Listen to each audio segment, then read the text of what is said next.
Hello, crafty friends, and welcome back to my channel.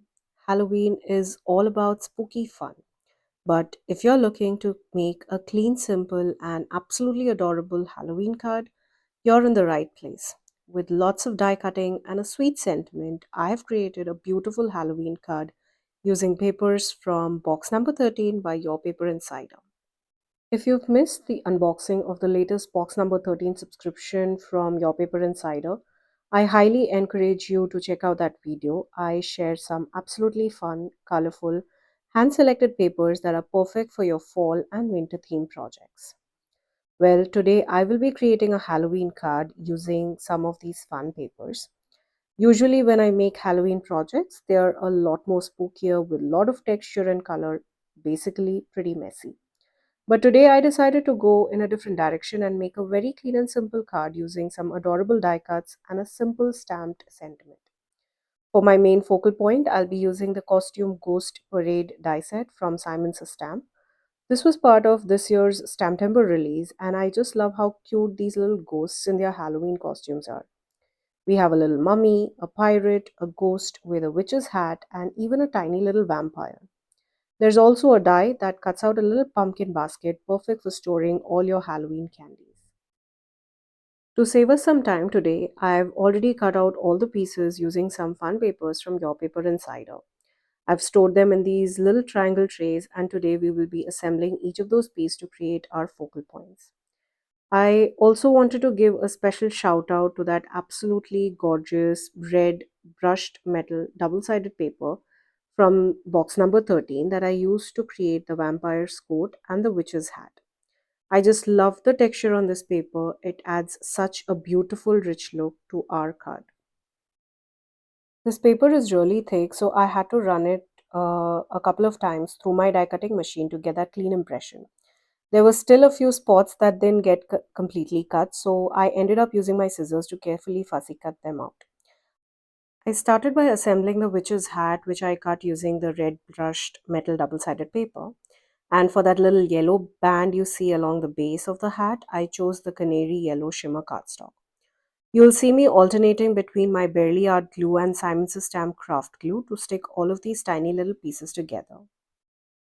For the little pumpkin basket, I used the canary yellow shimmer paper for the base of the pumpkin and the pumpkin color made cardstock for pumpkin's face. I like to hold these tiny little pieces with my reverse tweezers. It makes assembling them a lot more easier.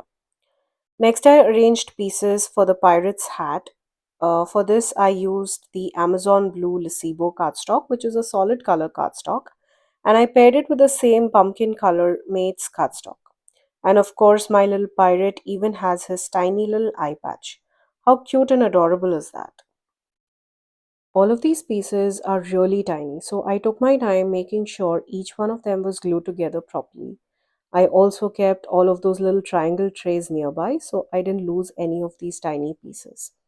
Now, if you'd like, you could also cut all these pieces all at once using white cardstock and then color them using your alcohol marker or blend inks in colors of your choice. It's a great way to customize your card exactly how you want it to be. For my ghosts, I cut them using light gray Savoy cotton cardstock. On camera, it almost looks white, but it does have a slightest hint of gray in it. I placed each of these ghosts on my ultra sticky mat from Altenew to keep them in place, while I wanted to add a little bit of shading to each of these ghosts. So I have my mini ink blending brush and Earl, which is a soft gray from the Simon's Stamp Positively Saturated ink line. You'll notice me dabbing some of that color off onto the lid of the ink pad. That helps make sure that I don't get any harsh line along the edges of my little ghosts. I blended just the tiniest amount of ink on the lower parts of each of those ghosts, creating a subtle shadow effect. You could absolutely leave them as is without any shading, but I love that soft hint of gray. It adds a light depth and dimension to our die cut images. Now, when you die cut the ghosts, you'll notice tiny little holes where the eyes would go. Now, if you're using multiple ghosts on a card, I recommend adding a small strip of black cardstock behind each die cut. This creates the ghost's eyes instantly. You could also die cut the eyes from black cardstock and pop them into place, but that can be time consuming and tricky since you'd have to keep track of all those tiny little pieces. Adding a strip of black cardstock is by far the easiest method. Just take any scrap piece of black cardstock, add tiny dabs of glue to the back of the ghost next to the eye openings, and place your strips there. Simple and super effective. Now that all our die cut pieces are ready and our ghosts have eyes, it's time to assemble everything together. For my focal point, I'm using just four of these ghosts, just like what is shown on the packaging, and I'll be adding costumes to each one of them. I started with a little mummy costume that I cut using the Poison Ivory Curious Metallic cardstock. You might not see it here, but it does have the slightest touch of shine, which I absolutely love. For the second ghost, I added the witch's hat, just a tiny drop of glue on the edge of his head, and that's enough to secure the hat. The third ghost is my vampire. And well, how cute his little vampire coat is. I kind of wish he even had tiny little fangs too. For my fourth ghost, I decided to make him into this little pirate. I added his little eye patch, his pirate hat, and a little waistband tucked under his hand. Now, each of these die cut ghosts has openings under their hands, so you can tuck in a pumpkin basket or add the little belly bands. You could even cut out multiple pumpkin baskets and have them for all your little ghosts. It's such a fun way to customize your scene. Let me know in the comments below what kind of Halloween cards do you love creating? Do you enjoy mixed media projects, stamping spooky nighttime scenes, or adding die cut pieces to your cards? Well, I'd also love to hear if you have any special Halloween traditions that you follow every year. This year is going to be extra special for us because we will be taking our little one along with his elder fur brother for their first trick or treating. They will be both dressed as little dinosaurs, and I can't wait to see them in all that beautiful costume. It's going to be so much fun. Coming back to our card, I decided to pop up the focal point images onto a cream cardstock panel. Now, usually I would go for white, but this time this is the only pop of color I feel that I'll be adding to our background. I trimmed this panel down to 3.5 by 4 3/4 inches, leaving a nice border around the edges of the card base. I first arranged all of these die cut pieces on the panel to get the spacing just right and then moved the panel into my Altenew stamp positioning tool to add our sentiment. I chose a simple Happy Halloween sentiment from the Pumpkin to Talk About stamp set by Simon's Stamp and stamped it right below the focal point images using VersaFine Onyx Black ink. I like to use the grid transparency sheet to make sure that my sentiment is properly aligned. Usually, I like to add some splatter to my backgrounds, but for this card, I decided to keep it super simple, which is definitely a challenge for me, especially when creating Halloween cards.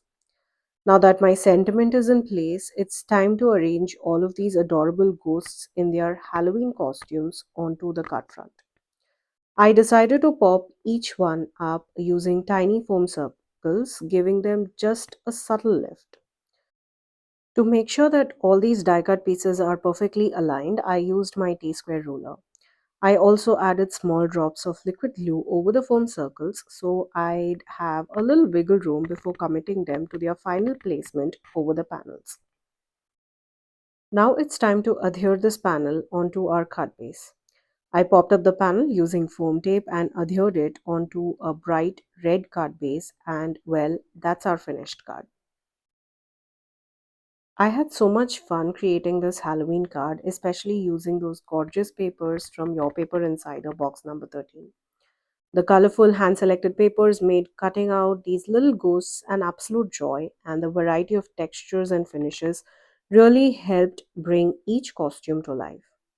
I hope this inspires you to create your own clean and simple Halloween cards using fun, vibrant papers. You don't always need spooky or messy elements to make an adorable Halloween card project. Thank you so much for joining me today. I hope you had fun watching today's video as much as I did creating this absolutely adorable card for you guys. All the supplies that I used here will be listed down in the description box below.